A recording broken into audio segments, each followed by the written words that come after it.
Chakaita Tsuro kuti anzi Magenga yaiva nyaya yekuti aiva neunyengeri uye anga akangwarisa.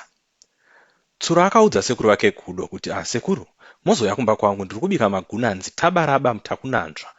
Mozouya todya tese tichipembera kuti mudzimai wangu akabetserwa mwana wechi36 kusvika wechi42. Zvekudya Gudo aizvifarira, saka Gudo akakoka mudzimai wake Mawere nevana vake kuti vazonodyawo pamwe chete naTsuro. Tsuro paakanzwa kuti vana Gudo vari kuuya, akabva anopisa huswa hwanga hwakakomberedza musha wake, pakangosara rutsva chete. Zvino vana Gudo akati vaakusvika pamabiko, vana Gudo anofamba nemakumbo ose ekumberi neekumashure, vakabata rutsva ruya, maoko akashanduka kuita matematema. Tsuro ndopaakamira pagedhi akati, kule nambuya chimbomirai, hamungadye katabaraba muine maoko akasviba kudai. Endai kurwizi munogeza maoko, kana muchida kugeza nemuviri futi mudzoke.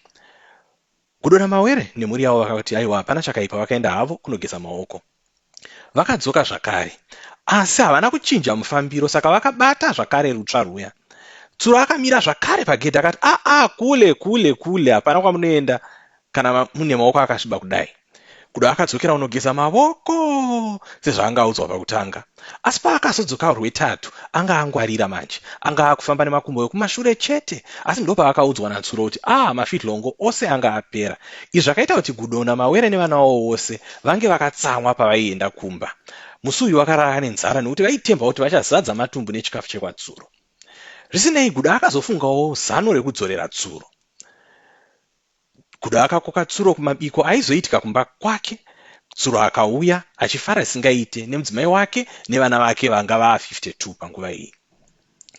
Akati achisvika Tsuro nemudzimai wake nevana vake, akaudzwa naGudo kuti muzukuru, mabiko edu isusu tiri vana Gudo tunoitira mumuti, saka chitokwira kuno ukwanise kudya nesu. Izvi zvakakatyamadza Tsuro. Tsuro nemhuri yake vakapedza zuva rese vachizama kukwira mumuti, asi havana kukwanisa kukwira mumuti. Gudo akazoti odrova hake atova netoothpick mukanwa, akabvunza, muzukuru haufa? Tsuro akati, sekuru hasani ndakwira mumuti, zvikanzi sore hako chinobikirwa hako mutetenerwa nemuzukuru wangu kumba kwenyu, otherwise panapa tongodyira mumuti chete.